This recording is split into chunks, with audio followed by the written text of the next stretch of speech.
शिकायत करना छोड़ो। आकाश एयरपोर्ट से बाहर निकला और कैब का इंतज़ार करने लगा। वह कैब पहले ही बुक कर चुका था। वह सोच रहा था कि कैब सही समय पर आ जाए और सही समय पर उसे गंतव्य पर पहुंचा दे। कुछ ही देर में एक शानदार चमचमाती हुई कार उसके पास आकर रुकी, जिसे देख आकाश एक पल को चौंका कि क्या ये उसके द्वारा बुक की गई कैब है। उसका अंदाज़ा सही था, वो वही कैब थी। कार से एक ड्राइवर बाहर आया और उसने आकाश के लिए कार के पीछे का दरवाज़ा खोला। आकाश के बैठते ही उसने कागज़ का एक पन्ना उसे पकड़ा दिया और बोला, सर, इस कागज़ पर हमारा मिशन स्टेटमेंट लिखा हुआ है। आप आराम से बैठकर इसे पढ़ लीजिए, तब तक मैं आपका सामान डिक्की में डाल देता हूँ। ओह! चौंकते हुए आकाश ने वह मिशन स्टेटमेंट ले लिया और उसे पढ़ने लगा। उसमें लिखा हुआ था, हमारी कैब सर्विस से में आपका स्वागत है। हम आपको आपके डेस्टिनेशन तक सस्ते दाम पर सुरक्षित तरीके से और जल्द से जल्द पहुंचाने की कोशिश करेंगे। आपको किसी प्रकार की दिक्कत का सामना नहीं करना पड़ेगा। आपकी यात्रा मंगलमय रहेगी।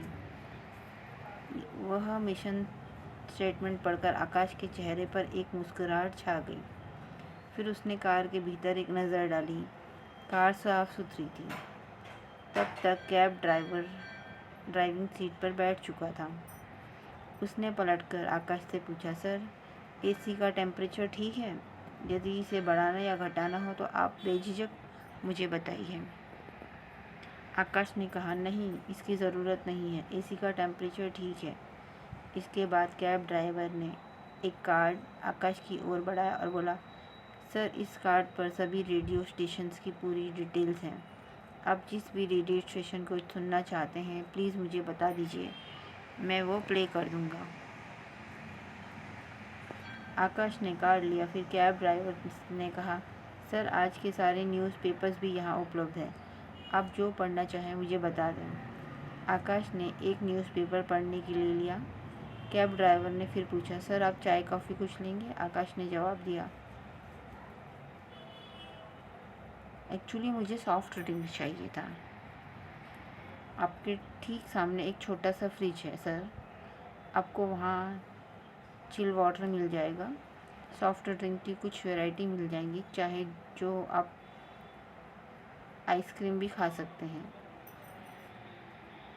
आकाश कार में दी जा रही फैसिलिटीज़ से हैरान था। वह इन्हीं सब के बारे में सोच रहा था कि कैब ड्राइवर फिर से बोला, सर, आप इस शहर के बारे में कुछ पूछना चाहते हैं तो मैं आपको यहाँ के बारे में बता सकता हूँ। इस तरह आपको यहाँ की जानकारी भी हो जाएगी और रास्ता भी आसानी से कट जाएगा। आकाश ने शहर के बारे में नहीं पूछा, लेकिन एक सवाल जो बहुत देर से वह सोच रहा था वो पूछ ही लिया, भाई, तुम मुझे प्लीज़ ये बताओ कि क्या तुम हमेशा हर कस्टमर को इसी तरीके से ट्रीट करते हो, इसी तरीके से बात करते हो, उसे ये सारी फैसिलिटीज़ देते हो? कैब ड्राइवर ने जवाब दिया, जी सर, लेकिन ये मैंने 1 साल पहले ही शुरू किया है। यूँ तो 5 साल से मैं कैब चला रहा हूँ, लेकिन पहले ये सब नहीं करता था। मुझ में ये बदलाव एक कहानी लेकर आई। एक दिन कैब चलाते चलाते मैं रेडियो पर एक कहानी सुन रहा था। वो कहानी थी एक बाज और एक बतख की। उस कहानी में बताया गया था कि बतख कैसे क्वैक क्वैक कर हमेशा शिकायतें करती रहती है, वही बाज हमेशा ऊपर आकाश में उड़ता रहता है। उस कहानी में ये बताया गया था कि यदि हमें कुछ अलग बनना है तो इस दुनिया से कुछ अलग करना होगा। बस ये कहानी मेरे दिमाग में घर कर गई। मैंने अपने साथी कैब ड्राइवर्स को देखा तो पाया कि जो काम मैं कर रहा हूँ वे सब भी तो वही कर रहे हैं। वे दिन भर थक हार कर काम करते हैं और ज़िंदगी से शिकायतें करते रहते हैं। मैं भी ऐसा ही कर रहा था, लेकिन उस दिन मैंने सोचा कि मुझे कुछ अलग करना चाहिए। बस उस दिन से धीरे धीरे अपनी कैब को बदलना शुरू किया। धीरे धीरे एक एक फैसिलिटी ऐड करनी शुरू किया और आज तक कर रहा हूँ।